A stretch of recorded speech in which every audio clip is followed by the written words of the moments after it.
Ujambo msikilizaji na mfuatiliaji wa simulizi yetu isemayo Sitasahau Usiku Ule, ikiwa leo inabisha sehemu ya 7. Karibu uweze kufuatana nami. Katika sehemu kuanzia ya 5 mpaka ya 6 huko tuliona haki kianza kutendeka mahakamani. Makwapa aliyekuwa ametorokea huko Uvinza yupo tayari amekamatwa.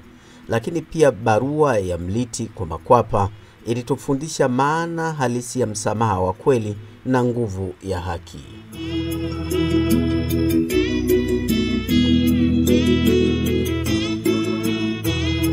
Baada ya ile kesi kubwa, Mliti na Nasra walihamishiwa rasmi kwenda katika familia ya kulea watoto ya jijini Arusha, ikiwa ni baada ya majadiliano kwamba iwapo Nasra atakuwa Nairobi ambako alikuwa amepata ufadhili, basi kaka yake naye asiwe mbali, pale atakapohisi upweke aweze kuwa na kwenda kumtembelea hapo Nairobi.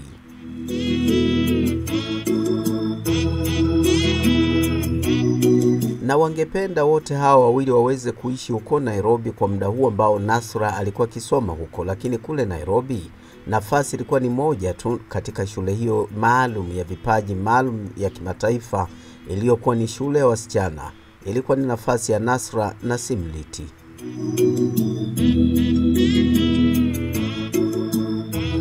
Mfuatiliaji wangu, kule Arusha kuna familia iliyokuwa imejitolea kumuhifadhi Mliti pia, na familia hiyo ilikuwa ni ya yule Dr. Kaveja, mwanasaikolojia aliyekuwa akiwasaidia tangu siku ya kwanza katika tukio hilo, lakini sasa aliamua kakae nao kabisa wote wawili, ila kwa Nasra ilikuwa ngumu kumchukua kwa sababu wakati akitangaza maamuzi hayo, Nasra naye alikuwa amepata bahati ya mtende kuota jangwani, anatakiwa aende kusoma katika masomo ya muda mfupi huko Nairobi.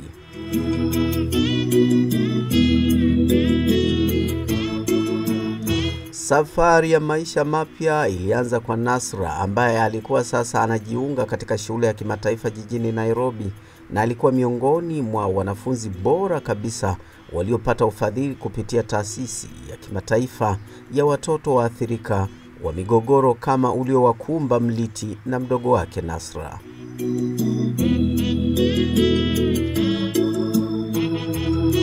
Msikilizaji wangu, kwa upande wake Mliti ambaye kwa sasa alikuwa kijana mwenye umri wa miaka 15, na kama alivyokuwa na ndoto zake tangu baba yake akiwa hai, alijiunga na kituo cha sanaa ya uchoraji na uandishi cha watoto. Ni kituo cha kipekee hiki.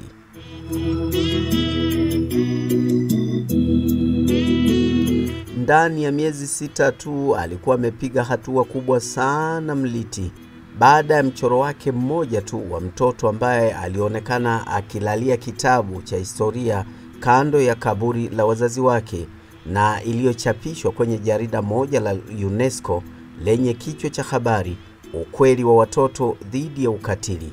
Ni picha ambayo ilifungua sura mpya ya maisha ya Mliti.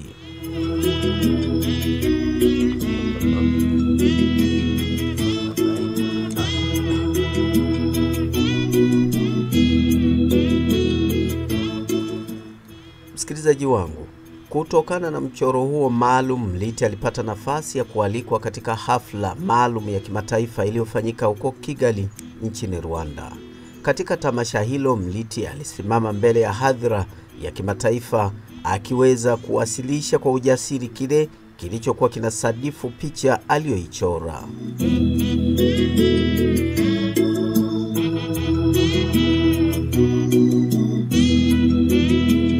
Nilipokuwa mdogo niliamini mchoro ni burudani tu, sikujua unaweza kunisababishia haya yote.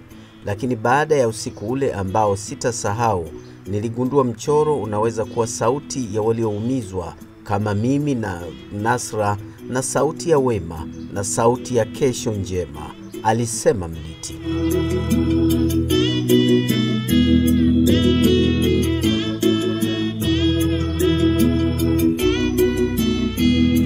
Ilikuwa ni hotuba yenye mvuto na mnato, na ikaenea kote ndani ya akili ya hadhira ya wale waliokuwepo pale. Kila mmoja alishika tama akimsikiliza Mliti kwa makini sana. Na kwa mara ya kwanza jina la Mliti lilianza kuandikwa kama kijana mchoraji wa haki na mwenye ujumbe wa kipekee. Vyombo vya habari vya ndani na vya nje viliandika kile alichokuwa amekisema Mliti katika ndoto yake, ambayo ilizaa mchoro ambao sasa unawasilishwa katika kongamano rasmi.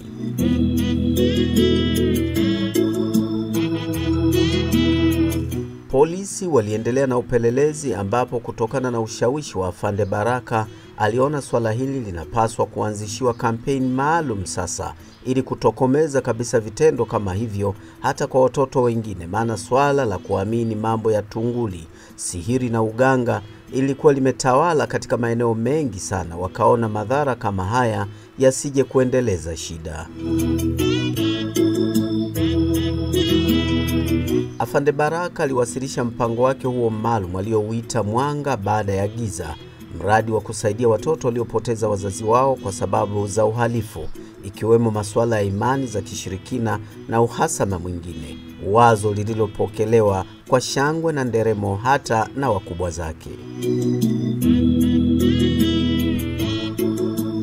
Afande Baraka alichokifanya ilikuwa ni kuwasilisha kwa umakini mkubwa swala hilo kwa wakuu wake, ambapo lilipokelewa kwa mikono miwili na baadhi ya askari waliokuwa wakifanya kazi katika dawati maalum la masuala ya kijinsia.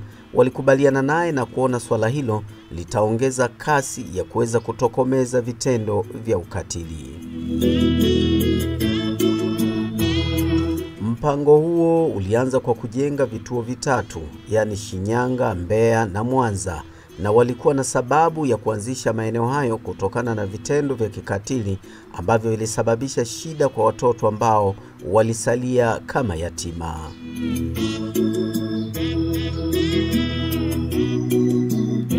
Jambo ambalo halikutegemewa na ambalo Mliti mwenyewe hakulitarajia ni yeye kuteuliwa kuwa balozi wa watoto waathirika nchini Tanzania akiwa bado na umri wa miaka 15 tu. Ama kwa hakika aliona kufuri kubwa la maisha yake lililozuia huko mbele limefunguliwa.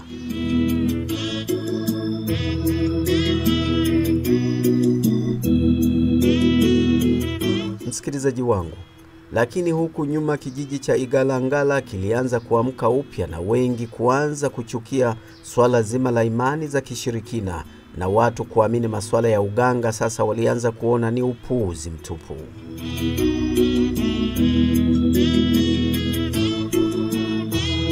Mzee mmoja aliyekuwa rafiki wa zamani wa mzee Nyalile alitoa eneo lake kubwa la ardhi ili iwe kituo cha elimu. Mzee huyu alisema wote walitaka kuivamia ardhi hii, lakini leo naitoa rasmi iwe kituo cha Nyalile Memorial, na jina la Mliti liwekwe kwenye ukuta kama sehemu ya heshima ya kizazi kijacho.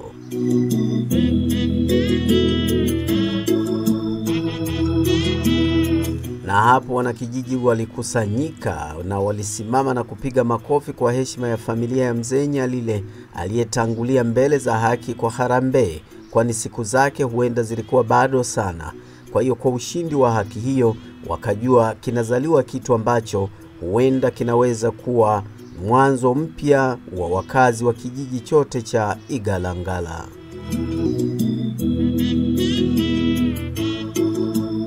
Lakini msikilizaji wangu, kama kawaida ya maisha, hata wakati wa furaha kumbukumbu za huzuni huibuka.